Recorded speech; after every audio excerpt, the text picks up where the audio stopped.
Alright, good afternoon mga kapatid, magandang tanghali. Hindi na sana ako mag-vlog ngayon kasi nag-vlog ako noong nakarang araw at kaka-upload ko lang. Kaso may kinalaman ulit sa ating mga tanim kaya yan, video ulit. As you can see sa aking background, kita nyo yung mga tanim kong sili. Diyan tayo magpo-focus ngayon. At yun nga, late na dahil nagbuting-ting tayo kanina umaga. Hindi natin namamalayan na tanghali na pala, hapon na pala. Kaya yun, late na tayong magluluto ng pananghalian. At buti na lang hapon mga sundo ng mga anak ko. Kaya yan na nga, kuha na tayo ng siya nga pala, nakakuha na pala ako ng talbos ng kamote kanina. At yun nga, magluluto tayo ng sinigang na bangus pang sabaw. Saka siguro prito na lang ng karne. Yan. At eto na, kukuha na tayo. Ayan, nakakuha na pala ako ng kanina, gaya ng sinabi ko kanina. Ayan na yung ating talbos ng kamote. Ayan, doon ako kumuha sa kalahating dulo. Ayan, kasi nung nakaraan dyan ako kumuha. Ayan. At syempre yung ating pampabango at first time nating mag-harvest dito, first time nating titikman, dito tayo magpo-focus. Ayan, yun yung makikita, hitik na yung mga bunga nila, ang ating siling panigang. Ayan, ayan, papakita muna natin bago tayo pipitas ng ilang piraso lang, siguro mga 6 o 7.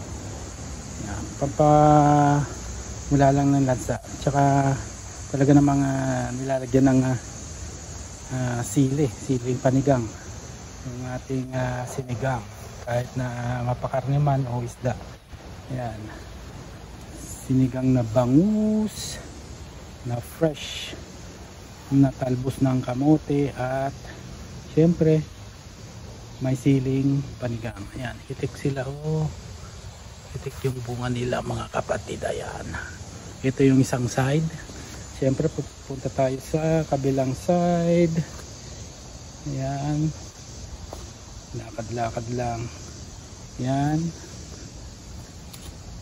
punta tayo dito. Tsaka next time pag-uusapan natin ang ating kalamansi, dahil may i-reveal tayo konti rito. Right, ayan, kamatis.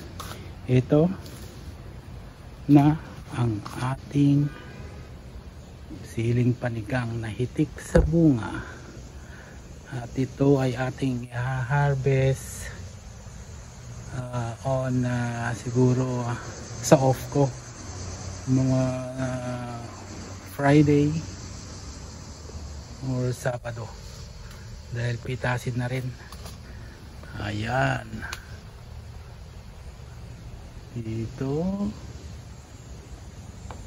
lalo na to, isang puno, ang dami bunga. Ayan, ayan, ganito karami ang bunga ng ating sili. Ni-rearrange ko ulit kanina. Ayan, yan, diba, inalis ko na rin yung mga talong dito.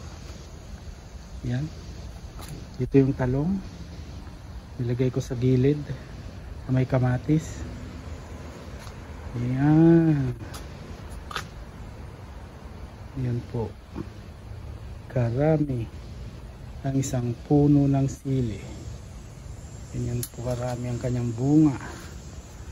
At mas mataas na sa akin Siguro 5'10 na to, 5'11 o 6. Yan. Ito yung pinakamaliit niyang ano. Yan, pinakamaliit sa kanila. Pero ganun pa rin. Yan. Ganyan karami mga kapatid ang ating bunga ng sili. Yan. At hanggang dito na. Ayan. May nag-iisa pang talong dito. Ayan, kung nyo makikita may poste dito. Ayan. Dahil lalagyan ko mamayang hapon ng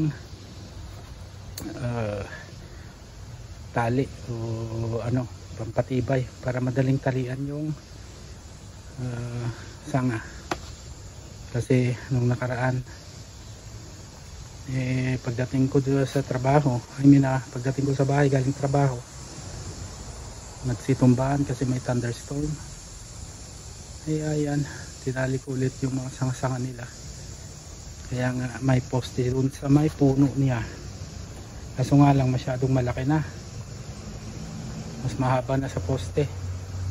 Ayan, matangkad pa. Alright. Ayan. At tayo magluluto na sa ating lulutuing pananghalian na sinigang na bangus. Tsaka siyempre susundo na rin sa mga bata. Late lunch para sa mga bata. Ayan. At siguro dinner na rin kung may matitira. Right. Maya ulit papakita ko yung result ng ating sinigang na bangus. Ay, nakalimutan ko pala mga kapatid. Di pa pala tayo nakakapitas. Pitas muna tayo. Dito tayo sa ayan. Ayan, pitas tayo ng konti lang.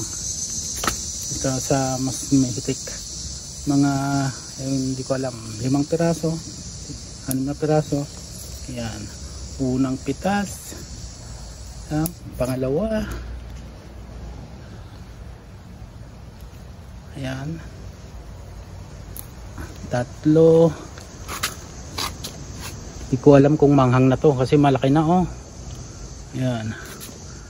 Tatlo. Saan pa? Umupin natin.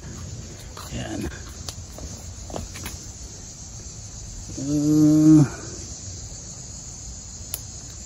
Apat.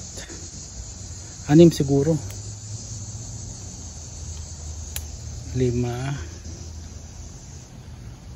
At ito na lang. Ayan.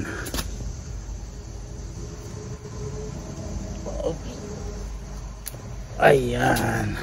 6 lang. Ayan. Alright. Yan ang ating sasahog. Hindi na natin lalagyan ng kamatis. Nakakahingal. Yan na ho ang ating isasahog sa ating sinigang na bangus. Pwede na lang yung gunting. Ano ho? Pinanggunting ko kanina dun sa ano, sa yan, kamote. Alright, mamaya ulit. Ayan na guys, ang ating niluto, sinigang na bangus with talbos ng kamote at siling haba sa ating garden. Higop sabaw na babush.